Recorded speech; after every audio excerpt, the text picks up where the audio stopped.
I think it's pretty common for a manager to think that the way that they're going to get somebody to do the best work is by telling them what to do and making sure they do it and setting accountability and, hey, you got to do this. And that's important.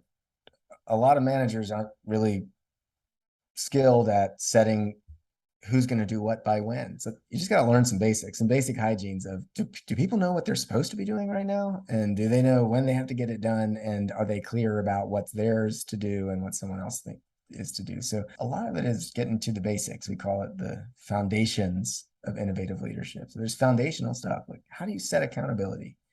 Our definition for accountability is who does what by when. If that became a mantra inside of your team, you just started saying, have we answered these questions? Who does what by when? Who does what by when? Who does what by when? That's probably going to be something that starts to move a lot more needles and clarify a lot more things that have turned into kind of a chaotic communication funnel that goes on. And you're like, why isn't anything getting done? And then there's the question of how do you get more of that intrinsic motivation? So that's, you get setting the goals, you're getting clear on that, but that intrinsic motivation is a real people issue. It's an issue of trust. Because if you think about having ever been on a team where you really were on fire, I think most people have been on it. Some people have never had that at work where they're really excited about the team they work with, but they've had it in high school. They were on a sports team, or they had it and they were on a drama club, or they're in a fraternity, or they're on a work team, and everybody was so excited. There was a huge sense of accomplishment. Things were happening, and there was a kind of kinship. Some people say, my team is like my family. And if you've ever had that, the reason you're saying that is first and foremost because there is trust. There's high trust on that team.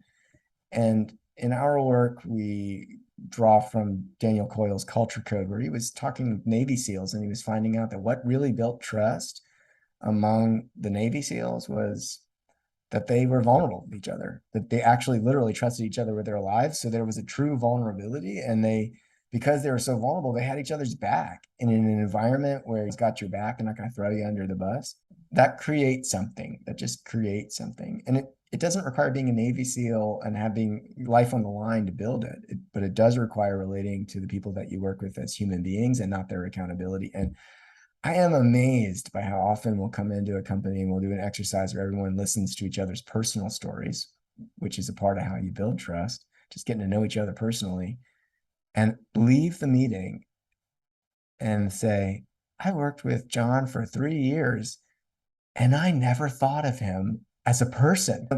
He was just an obstacle to getting what I want done, for instance. And I think that that's why listening is so foundational, and how we teach listening is usually the way that people listen, a common way that you listen, if you think about even how you might listen with your spouse, is waiting to talk. Okay, when you're done talking, I'm going to say what I think. And then even more common is listening to agree or disagree. So I'm talking about what I think right now. And you might be over there, oh, I like what he's saying. I really like what he's saying. So it's amicable, and we're having a good time. But you might also be saying, I don't like what he's saying at all. I disagree.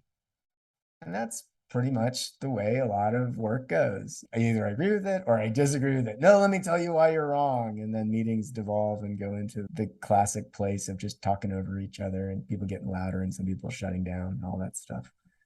So we distinguish that. We call it listening to understand. And the way to listen to understand is asking yourself, why is this important to this person? Do I really understand why that this is important? Do I really know what they're saying and why this is important to them?